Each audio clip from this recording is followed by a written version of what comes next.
दोस्तों, किसी का लोहे का जिगरा हो और वो फिर भी राजनीति में खड़ा हो तो बात तो होगी।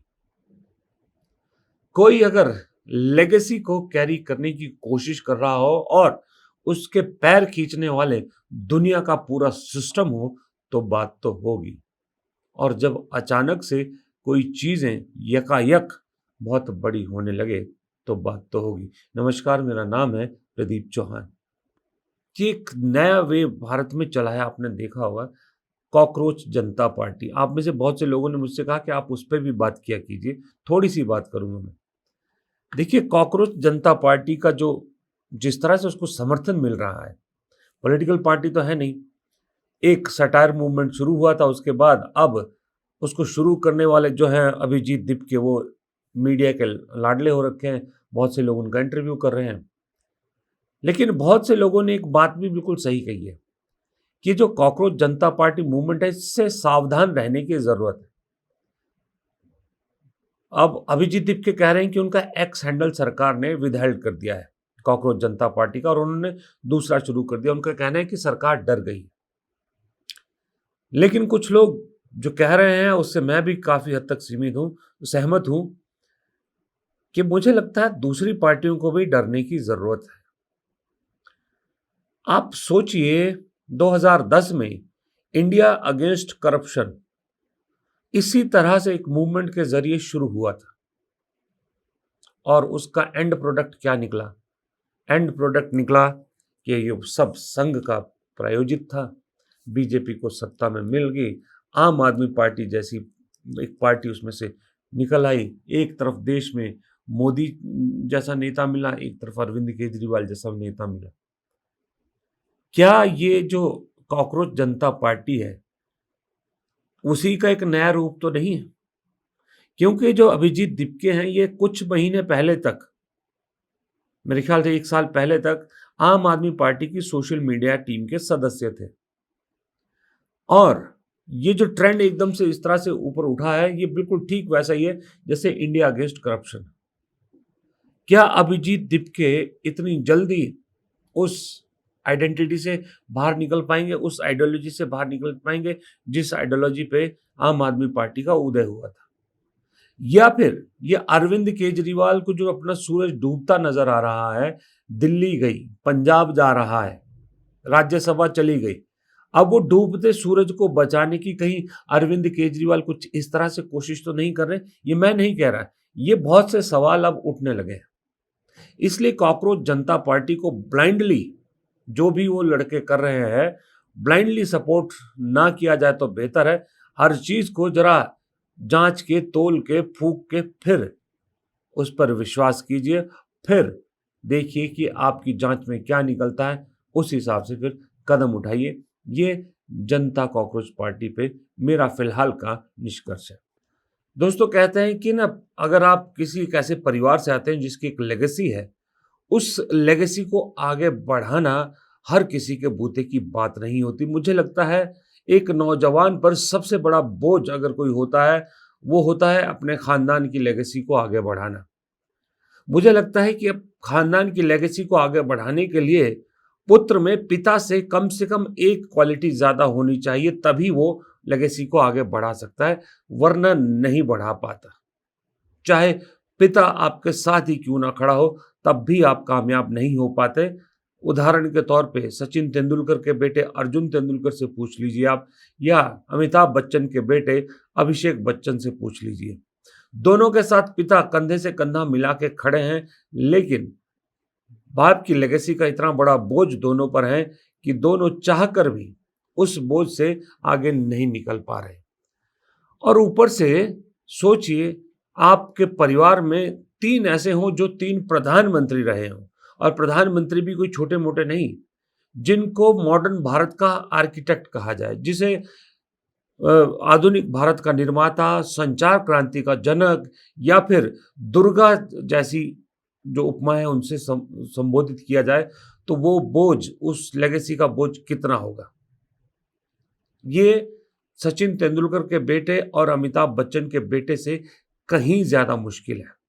और लेकिन उस लेगेसी को फिर भी आगे बढ़ाने का काम अगर कोई कर रहा है, उसका नाम है राहुल गांधी। सचिन तेंदुलकर के बेटे के पास उनके पिता खड़े हैं, अमिताभ बच्चन के बेटे के पास भी उनके पिता खड़े हैं, लेकिन जिस शख्स की हम आज बात कर रहे हैं, राहुल गांधी की, उसके पास पिता भी नहीं है। उस कच्ची उम्र में पहले दादी को छीन लिया गया, फिर पिता उस कच्ची उम्र में साथ छोड़ गए, जब बच्चा सीख ही रहा होता है कि जिंदगी की हार्डशिप क्या होती है।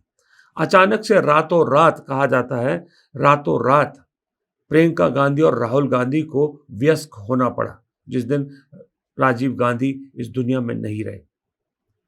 और वयस्क होने के साथ साथ उनको ये मालूम नहीं था उस वक्त कि इतनी हार्श रियलिटी उनके सामने आएगी। उन्हें नहीं मालूम था कि जब वो वयस्क होंगे, जब तक वो समझदार होंगे, या जब तक वो एक ज़माने से लड़ने के लिए तैयार होंगे, लेगेसी को आगे बढ़ाने के लिए तैयार होंगे, तब तक एक बीजेपी नाम का दैत्य सामने खड़ा हो जाएगा, और जिसके निशाने पर सिर्फ और सिर्फ एक शख्स होगा, जिसका नाम राहुल गांधी है। सारा तंत्र, धन, मंत्र जो हाथ में है, सब उसकी इमेज खराब करने में लगा दिया जाएगा। उसके बावजूद भी वो आदमी न सिर्फ खड़ा रहा, बल्कि अब अपने परिवार की लेगेसी को आगे बढ़ाने की जी जान से कोशिश कर रहा है, और उसमें कामयाब भी होता नजर आ रहा है। तो सोचिए, सोचिए उस आदमी का जिगरा, जिसको बोलते हैं ना, जिगरा कितना मजबूत होगा, उस आदमी के इरादे कितने मजबूत होंगे, उस आदमी का हौसला कितना बुलंद होगा। आज मैं ये बात इसलिए कर रहा हूं क्योंकि आज एक अजब इत्तेफाक हुआ है इस देश में। आज ही के दिन 35 साल पहले राजीव गांधी श्री पेरुम्बतूर में इस दुनिया को छोड़ के चले गए थे, जब उनकी एक जो है साजिश के तहत आप कह लीजिए हत्या कर दी गई थी। उस वक्त राहुल गांधी बहुत कच्ची उम्र के थे, और आज अपने पिता की पुण्यतिथि पर उनकी समाधि पर पुष्प अर्पित करते हुए यही राहुल गांधी लिखते हैं कि पापा, आपने जिस कुशल, समृद्ध और मजबूत भारत का सपना देखा था, उसे साकार करने की जिम्मेदारी मैं पूरी करूंगा। आपकी सीख, आपके संस्कार और आपकी यादें हमेशा मेरे साथ रहेंगी। और मैं कहता हूं कि जो राहुल गांधी ने लिखा है कि मैं आपके सपने को साकार करने की जिम्मेदारी पूरी करूंगा, उस रास्ते पर कहीं ना कहीं राहुल गांधी ने कदम रख दिया है। वो जो इत्तेफाक की मैं बात कर रहा था, देखिए आज ही के दिन तमिलनाडु में, और आज ही के दिन ठीक 59 साल बाद तमिलनाडु में कांग्रेस के 2 एमएलएज ने मंत्री पद की शपथ ली। वो एमएलए हैं राजेश कुमार और पी विश्वनाथन। 59 साल लगे कांग्रेस को वहां पर कोई मंत्री पद हासिल करने में। डीएमके ने साथ तो रखा, लेकिन कभी दरवाजे के अंदर नहीं आने दिया, दरवाजे के बाहर रखा, हमेशा सत्ता का दरवाजा बंद रखा। आज राजीव गांधी की पुण्यतिथि वाले दिन 59 ईयर्स के बाद कांग्रेस को वहां पर सत्ता में भागीदारी मिली है। ये इत्तेफाक नहीं तो क्या है, और ये इत्तेफाक अच्छा इत्तेफाक है। मैं कहता हूं बहुत अच्छा इत्तेफाक है, क्योंकि तमिलनाडु, केरल 2 ऐसे राज्य हैं जहां पर कांग्रेस ने जीत तो एक जगह हासिल करी, दूसरी जगह उसे अनएक्सपेक्टेड गिफ्ट मिल गया विजय के रूप में, लेकिन संदेश पूरे देश में इन दोनों राज्यों से बहुत जबरदस्त गया। और दूसरी बात, दक्षिण भारत तो सील कर दिया राहुल गांधी ने, उत्तर भारत को एक बाय एक करके वो सील करने की कोशिश करें।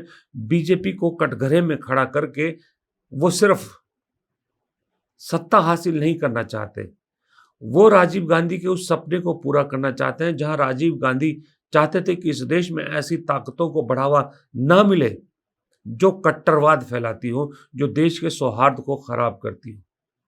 सोचिए, इस सोच के बावजूद उन्हीं राजीव गांधी ने अटल बिहारी वाजपेयी को, पैसे की कमी थी उनके पास इलाज के लिए, फिर भी राजीव गांधी को जब पता लगा तो अटल बिहारी वाजपेयी को, विपक्षी नेता को, उन्होंने अमेरिका भेजा और उनका इलाज करवाया सरकारी पैसे से। आज वो बीजेपी एहसान तक नहीं मानती इस चीज का, जब राजीव गांधी को लेकर कुछ भी उल्टा सीधा वो छापते हैं, बोलते हैं। लेकिन फिर मैं कहूँगा इस सब के बीच में अच्छा हुआ कि बीजेपी ने ये सब मर्यादाओं को लांघ दिया। अगर कहीं बीजेपी ये सब मर्यादाओं में रहकर काम करती तो शायद राहुल गांधी इतने मजबूत भी ना होते। अगर पहले की तरह जो राजनीति होती थी, बीजेपी वही राजनीति करती, तो शायद राहुल गांधी इतने मजबूत ना होते। तो शायद अब तक राहुल गांधी कहीं देश की राजनीति से निपट चुके होते, जितना कैंपेन उनके खिलाफ चलाया गया था। लेकिन बीजेपी ने उनको निशाना बनाया, उन पर लगातार प्रहार किए, हर तरह के प्रहार किए। उसने उस आदमी को लोहे में बदल दिया, लोखंड का आदमी बना दिया और हौसला इतना बुलंद कर दिया कि आज भी वो खड़ा है। और न सिर्फ खड़ा है, अब तो मोदी शाह की जोड़ी को झुकने पर मजबूर करने लगा है। इसलिए मैं कहता हूं राहुल गांधी होना आसान नहीं है, आसान नहीं है। मोदी जी कहते हैं कि मैं चाय बेच के यहां तक आया हूं, चाय वाला अपने आप को कहते हैं, लेकिन मोदी जी से कभी आपने किसी आम आदमी को इस तरह से बातचीत करते हुए देखा है जैसे राहुल गांधी को देखा? आपको मैं दिखाता हूं। पत्रकार जो है इस देश में, मीडिया जो है, राहुल गांधी की दुश्मन नंबर 1 है। दुश्मन नंबर 1 इसलिए मैं कहता हूं कि भाई बीजेपी तो पॉलिटिकल पार्टी ओपोनेंट है, वो तो दुश्मन है ही, लेकिन उनके एजेंडा को आगे बढ़ाने और राहुल गांधी को उस इमेज में बांधने में सबसे बड़ा हाथ अगर किसी का था तो वो मीडिया का था, जिसे गोदी मीडिया कहते हैं। इसलिए दुश्मन नंबर 1 वो थी। लेकिन उसके बावजूद राहुल गांधी उनको आईना जरूर दिखाते हैं, लेकिन उसके बावजूद मीडिया को भी मजबूर कर दिया है कि राहुल गांधी से न सिर्फ उनको कवरेज दे, बल्कि राहुल गांधी की तरफ आकर्षित भी हो रहे हैं। वरना आप सोचिए किसी पत्रकार की हिम्मत है कि मोदी जी को भैया कह दे, लेकिन यहां आप सुनिए राहुल गांधी को पत्रकार भैया कह के संबोधित कर रहे हैं। भैया नीट में धांधली हुई है भैया। भैया नीट में धांधली हुई है। युवा डिप्रेशन में है, युवा आत्महत्या कर रहे हैं नीट को लेकर भैया। ऊपर ना लगा कौन है ये? थोड़ा दूर रखिए। सुनो, युवा डिप्रेशन में है, कैंसिल हो गया, पेट्रोल के दाम बढ़ते जा रहे हैं, गैस नहीं है, महंगाई बढ़ती जा रही है, और हिंदुस्तान के प्रधानमंत्री मेलोनी जी के साथ मेलोडी टॉफी खा रहे हैं। ये है हालत देश की। ये है राहुल गांधी। कोशिश पिछले 12 साल से कर रहे हैं, कामयाबी धीरे मिली, देर से मिली, लेकिन मिल रही है। जेनजी या नौजवान, आप कुछ भी कह लो, उनके दिलों में जगह बना रही है और उनके दिलों में राहुल गांधी के लिए जगह बन रही है। उसका असर भी कहीं ना कहीं दिख रहा है, लोग समझ रहे हैं, वो मैं आगे बताता हूं। लेकिन पहले ये बात करना जरूरी है कि राहुल गांधी होना क्यों आसान नहीं है। राहुल गांधी होना इसलिए आसान नहीं है कि जब आपके आसपास इतने चाटुकार हों, आप ऐसे परिवार से आते हैं जहां 3 प्रधानमंत्री रहे हो, दशकों आपने राज किया हो, आपकी पूरी पार्टी, एक नेशनल पार्टी आपके चरणों में बिछने के लिए तैयार है, उसके बावजूद अगर वो आदमी करप्ट नहीं है, ना फाइनेंशियली करप्ट है, ना मोरली करप्ट है, ना सोच में करप्ट है, ईमानदार है, सच बोलता है, तो ये आसान नहीं है भाई साहब। बहुत से लोग सच्चा होने का दावा करते हैं, बहुत से लोग भ्रष्टाचारी ना होने का दावा करते हैं, लेकिन जब चीजें सामने आती हैं ना, तब बड़े बड़े लोग डगमगा जाते हैं।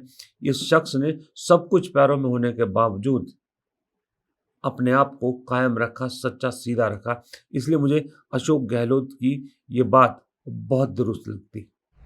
देखिए, राहुल जी पे आरोप तो ये लगाते रहते हैं, जब देश में, जब देश के बाहर कोई बात बोलते हैं तो पूरा देश जानता है कि राहुल गांधी दिल का साफ आदमी है। वो दिल में जो बात आती जुबान पे लाते हैं, राजनीति नहीं करते हैं। फिलहाल इस वीडियो को यहीं खत्म करता हूँ। वीडियो पसंद आए तो लाइक कीजिएगा, शेयर कीजिएगा, कमेंट बॉक्स में राय जरूर दीजिएगा और चैनल को सब्सक्राइब करना मत भूलिएगा। नमस्कार।